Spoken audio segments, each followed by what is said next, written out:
Hello and welcome back to my channel. Firstly, I'll go straight to my results for this week and tell you how I did and why I did. This week I've gained £1, which I'm really happy about.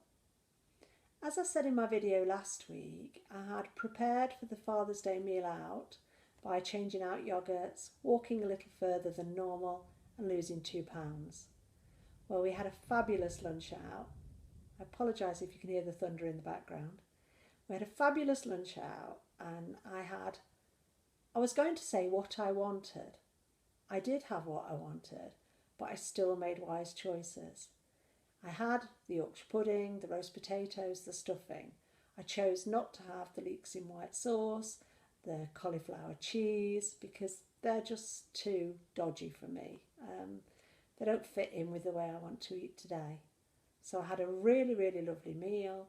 I had braising steak, I had roast beef, I had roast pork. It was a carvery and it was fab. I chose not to have a dessert then and there because looking at their dessert menu, there was nothing that I really, really wanted. But we did then drive 10 miles to my favourite little bistro. You'd have thought it was Mother's Day, not Father's Day. We did then drive 10 miles to my favourite little bistro and I had a dessert there. I had the homemade almond and plum tart with custard. It was okay. I planned for it. I didn't let it run away with me, which is when I get into dangerous places. I knew what I was doing. I was in control. It wasn't a problem. I had a cup of tea with my dessert. I came home and I stayed on plan. Now, I'll say the olden days, it makes me sound ancient. In the days gone by, I would have come home from a meal like that on a Sunday lunch and thought, well, Jane, you've blown it. You might as well have half a loaf of sandwiches for your tea and 4 bags of crisps. Oh, and then have a cake as well, why don't you? That was the way I used to behave because I was coming from a place of guilt. I would have felt guilty about what I'd already eaten, so I would have carried on eating. I'd have got up on the Monday morning, I'd have felt crap physically and mentally, I'd have still felt racked with guilt, and I know the way I was, it would have probably taken me a week to get back on plan. And then I would have been half-heartedly back on plan, and it might have taken me another week to get fully back into plan, by which time I could have gained 10 to 12 pounds.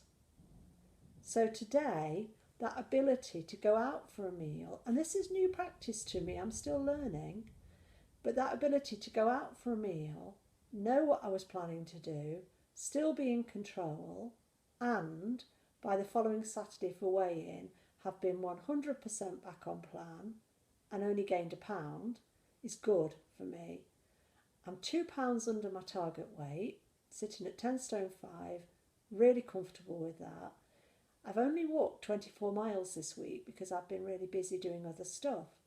So again, that will show in my weight because if you remember the previous week I'd walked 51 miles. So I think a £1 gain, I actually got the result I deserved this week and it's making me smile. So I'm really grateful for that. Group this morning. It was good. We still had the stand-in leader because our leader's in America. But the lady is very nice. She's very, very different to our leader. But that's not a bad thing. They wouldn't all be the same. You know, they're not robots. Very nice lady. She really cares and that shows. And this morning she opened up the floor and said, I don't know many of you. You don't know much about me. We know she's been around Slimming World for a long time. Are there any questions you would like answering by myself or by other members of the group? And it actually was a change. It was different. It enabled us to ask questions about things that we're confused about or worried about or frustrated with. Now, one young lady asked the question, I'm plateauing, she said.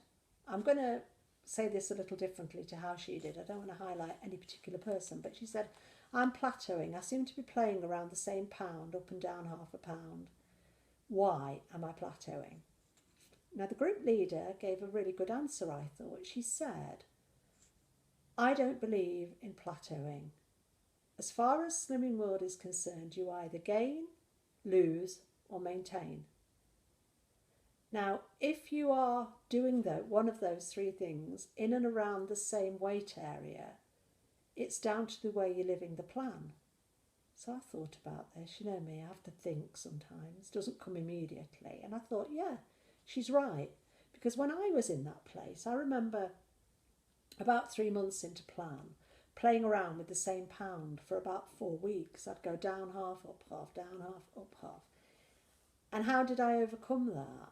I actually stopped, went back to basics, looked at my plan again, made a decision to weigh and measure again because I was getting a bit lax with that.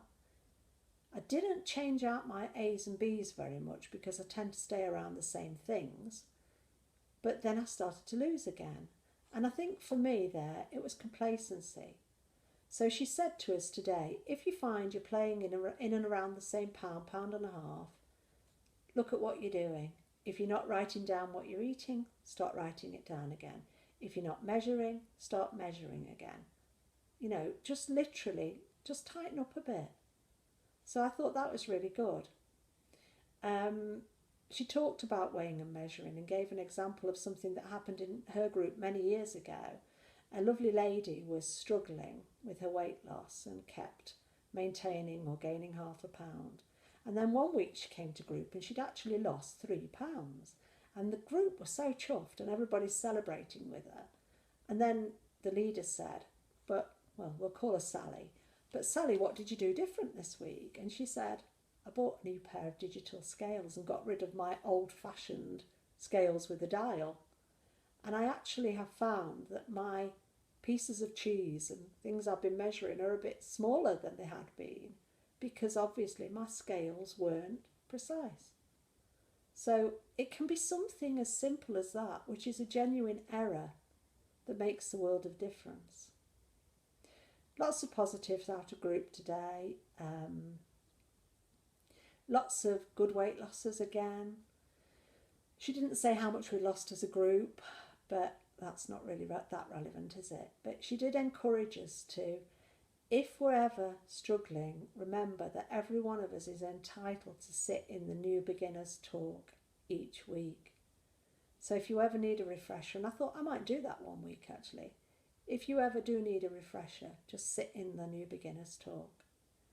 One of the questions that came up in group as well, which interested me, a lady said, well, 2 questions I'm remembering. One was, do you have to have your healthy extras? Most of us said yes. The group leader said, no, you don't have to, but you're wiser if you do. Because if you don't have them, you're not living a balanced plan. You're not necessarily getting enough of the right things. You're not getting enough fibre. You're not getting enough calcium. There's no law says you have to have them, but you're wiser if you do. Now, I've never not had mine because I love food. Why would I choose not to have 40 grams of cheese or 2 Weetabix if it's there and it's freely available? That's my logic.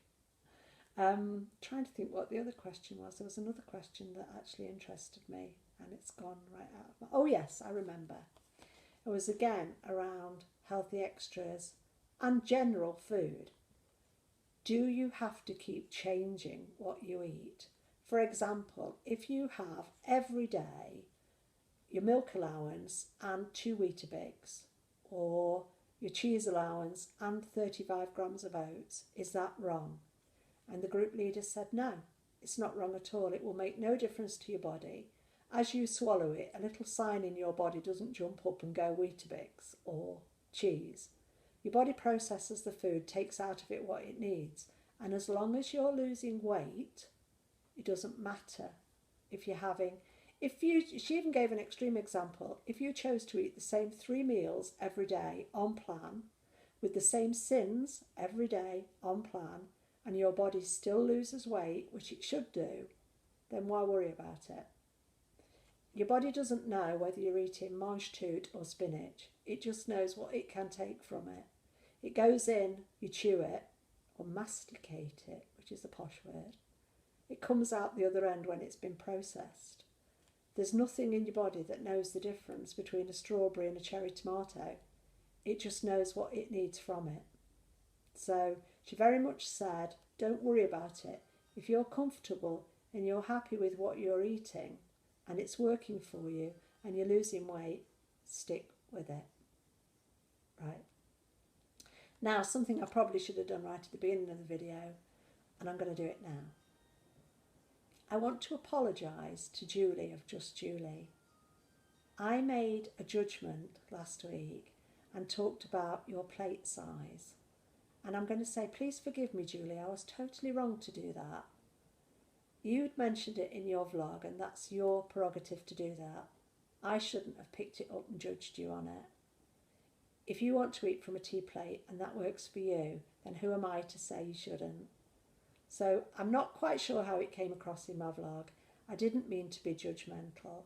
And if you saw it that way or anybody else saw it that way, then Julie, forgive me, because I didn't mean to do that. I will be careful in future. Thanks, honey. Okay, my word for the week. My word for this week is attitude. Now, I'm going to kick off this little section by asking Joe to read something that, well, let me explain why first. When I did my Q&A, and it's pouring with rain at the moment, so I don't know if you can hear that, but when I did my Q&A in the week, Nellie asked a really good question, which was, do people, like shop assistants, etc., treat me differently now I'm slimmer? And I answered the question by saying yes, they did. And you can see more of that on my Q&A if you haven't watched it already and you're interested. But I answered the question by saying yes, they did. But this then led Joe and I to discuss when we were walking about truly looking at my part in it, why I think or why I believe today they treat me differently. And I was just looking at the shop assistant's part in it, or the bus driver's part in it, or the taxi driver's part in it. I wasn't looking at the role I played in it. Now, because we had this discussion, Joe then went on to do a little bit of Googling about body language and such like. You know, what was I giving out in order to provoke what I got back? So I'm just going to ask Joe to read a little piece to you from the internet that I'm sure you could find for yourselves if you wanted to, but it spoke to me. Thanks, Joe. Non-verbal communication is huge. Dr. Albert Mehrabian, who is a respected professor of psychology at UCLA, demonstrated through his research that only 7% of our communication to others is done verbally, while the other 93% is non-verbal. The non-verbal component is made up of body language and posture, which is 55%, and tone of voice, which is 38%. Thanks, Joe. Now, looking back to the me, the big me, the miserable me, the moody me, the me who had stinking thinking and a dreadful attitude. Well, this me. Can you see me there? Yep. Mardy, moody, aggressive, stubborn, arrogant. Come on, Joe, think of some more words to describe me in those days. Sad. Mardy, sour. Unhappy. Smacked arse. Face like a smacked arse. Now that's a good way of describing me in those days. When I spoke to somebody in a shop, when I approached them, I used to be quite an aggressive person, believe it or not. I can believe it, I remember me. I was quite an aggressive person. So this is the me in Marks and Spencer's looking for a pair of trousers. I'm approached by an assistant who says, "Can I help you, madam?" This is me. "I don't suppose you can. I want a pair of navy blue trousers, short length, size 24. Glum, glum, glum. What I'm saying to her there is, I don't suppose for 1 minute you can find somebody as fat as me, a pair of trousers, and even if you can, you won't have the right length. I'm negative. I'm saying, I'm giving you a negative question because I'm expecting a negative response. Then the lady answers me by saying, oh no, I don't think we have anything. I'm getting back the answer I'm expecting to receive. But how could the poor lady answer me in any other way? I'm confronting her in such an aggressive, such a moody, such a negative way that what she gives me back is not aggressive, but it's negative. But you read it as... Well, I read it as negative because I'm expecting to get a negative response. I hear a negative response. So when she says, no, madam, I'm sorry, we can't, she's probably been quite polite. But I'm then quite aggressive because I probably say something like, oh, just what I expected of Marks and Spencer's. That was me. I was really, really like that. Complaining the next one they didn't do a size 28 or something, whatever. I mean, I was a great complainer, wasn't I, Joe? I never gave people praise and encouragement. I just complained, and complained some more. Now, this is a picture of me that I'm going to show you now. This is the new me, thank God. The world is a better place for having a new me. This is the new me. This picture was, is that in the right place, Joe? Yeah. This picture was taken on Sunday, Father's Day. This is the new me. 11 stone, 10 pounds lighter than I used to be. My attitude is different because I'm happy. I'm cheerful. I'm comfortable in my own body. I don't have a face like a smacked arse anymore. I'm much more approachable. I'm much more pleasant. I've got a cup that's half full instead of half empty. And I am a really, really different woman. Why am I a different woman? Because inside, I'm not falling out with myself. I don't hate myself anymore. I'm not disgruntled, dissatisfied and disappointed in myself anymore. I can't tell you how much I hated living with this woman. She wasn't me. I was trapped inside all of that blubber, all of that unhappiness. And I chose to do nothing about it. I wallowed in my own self-pity for 20, 30, 40 years. Now, why didn't I get what I've got today all of that time ago? Truthfully, I don't know. We talk about, mojos. We talk about, I've got the Slimming World mojo. We talk about head attitudes. This time my head's clicked and I've got it. I don't even know if they're true for me. I think the difference this time for me is that I wanted it. And I pushed through a lot of the fears that were stopping me getting it. You've said before that this time you got it because it was for you, rather than for anyone else. You weren't doing it for your mum or for dad. Yeah, I have mentioned that in other vlogs, haven't I? I wanted it, and I think that's the key. It wasn't my mum that wanted it because my mum was embarrassed to be seen out with me. Bless her. She had every right to be embarrassed to be seen out with me. So it wasn't my mum that wanted me to do it. It wasn't my dad that wanted me to do it. It wasn't my husband. My husband never pushed me to do it because my husband, I say my husband, my ex, my fella, whatever. Richard and I are separated. We are not divorced. And his name is Richard. So in future, I'm just going to refer to him as Richard. Hi, Richard. I know you'll watch this at some point.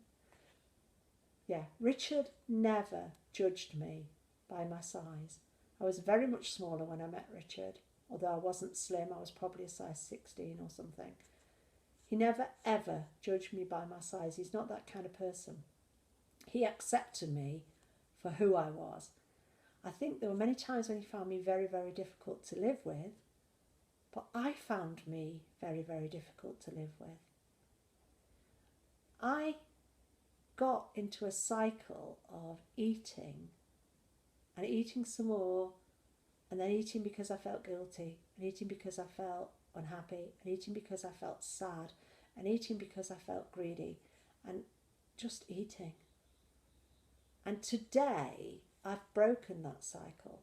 I don't want to go back there, but the reason I've broken it, I believe today, is because I want to break it. I don't want to be a person today who is obsessed with food. Now, I've just come back from my Slimming World group. I weigh 10 stone 5. I can eat anything I want for the rest of this day, for the rest of this week. And what I want to eat is on plan. I used to get a great buzz from being bad, being naughty, being dishonest around food. Today I don't get that buzz anymore. I need to find something else to get that buzz from. And I think today the biggest buzz I get is from exercise. But I don't need to sit here today planning what I'm going to eat for the rest of the day. I do forward plan. I haven't had my breakfast yet. I will eat it after I've done this vlog and sit and relax and enjoy it. I have prepared for my lunch today in that I've cooked myself a lamb shank in the slow cooker overnight, which I will really enjoy later. But I bought it yesterday at the game butcher's I go to, and I asked her to trim every bit of fat off it before I paid for it. I paid for the fat, but then she cut it off. And that's what I do today. I don't even trust myself to come home and get the fat cut off at home. I'll ask the butcher to do it. It's what I pay them for. And it's their job, and they do it far better than I would. So I do prepare for things like that. I'm going out for coffee later with Richard and Joe. But I won't go into Costa today and choose to have a cake with that coffee because it doesn't give me a buzz anymore. I get a bigger buzz from actually not doing it. So I am happy today to eat and live the way I do. I'm excited by the food I eat today. I'm not obsessed by it. I'm grateful today to have been able to do what I've done this week and gained a pound. I'm still a pound less than I was a fortnight ago. I'm sitting pretty within target, as I call it. I'm comfy with that. And I am grateful today that I can go to meetings like I did this morning. I can listen to what other people are doing, but it's not my business. So when somebody says something that makes me want to smile, like I went out for an Indian last night and I thoroughly enjoyed it, but I don't understand why I've maintained this week, or something like that. And I can smile to myself and think, I have the knowledge to know when I go to get weighed on a Saturday morning, if I've done something different on a Friday night, like gone out and had a big Indian meal, I'm going to weigh more. I may get a maintainer again on a Saturday morning because that food is still in my body. I know that today. I wouldn't have known that previous times when I've done Slimming World. I would have just sat there and said, it's not fair. I don't deserve that. Oh, I'm a great whiner. I can whine for England, can't I, Joe? Joe will tell you when I've got my whiny head on. He wants to be out of the house. But what I'm saying today is, judging myself and nobody else, I know I am where I am today because of what I'm doing. And I know it's where I want to be. So, yeah, my attitude is very different. So I'm grateful to Nellie for that question because it's made me look at why my attitude is different. It's because I'm happier within myself. And you do get back what you give out, or I get back what I give out. So if I give out, as Joe put it, a face like a smacked arse, then that's what I deserve to get back. So this week I might just practice smiling at people and see what I get back. I do smile so much more than I used to. I never used to smile. I was Mrs. Glum. Right. Was there anything else I said I wanted to talk about today, Joe? Can you think of anything else? No. No, that was it. Picture. Yeah, I have one more picture from my kitchen collection to bring to you today. This is the Soulful Seed. Here he is. And we'll come up and take, I believe has he got nice shoes? Yeah. So this is him. He's another picture ready to go up in my kitchen. But yeah, my week on Slimming World. it's been a good one. It's been enjoyable. I changed out a few sins this week. I've had more nuts for my sins this week than I would usually have. In fact, one day I chose to spend my whole 11 sins on 32 grams of Brazil nuts, and I enjoyed them. Yeah, I hope everybody out there can find within themselves this week a good week on plan. I know we have friends on the programme who we really care about, people we've probably never met. I mean, I want to send out good wishes this week to people like Donna. Donna has become a really good friend to me, and my heart bleeds for her this week. But I'm sure Donna knows the only person who can do it for Donna is Donna, and she'll get there. You know, she showed us in the past, and she's taught us so much in the past. So Donna, I'm sending you lots of love, like lots of other people have. But I'm not judging you. Yeah, some lovely results on plan this week. Some lovely videos gone up this week. Some interesting stuff. I send my best wishes to all of you, because doing this vlog as a diary for myself of my maintenance journey is helping me to stay on track. If I have a day when I'll say I'm struggling, I don't struggle on a daily basis, thank God.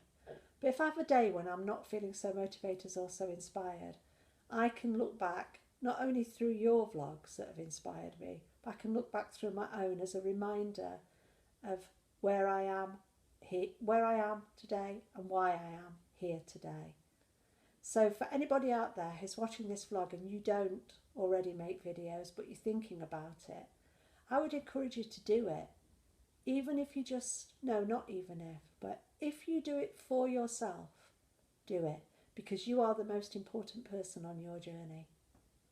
So thank you to all of you for being there for me, and thank you for the lovely comments I get. Thank you for the new subscribers I have, and please bear with me, stay with me, and have a great week.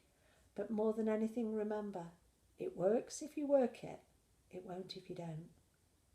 Cheers.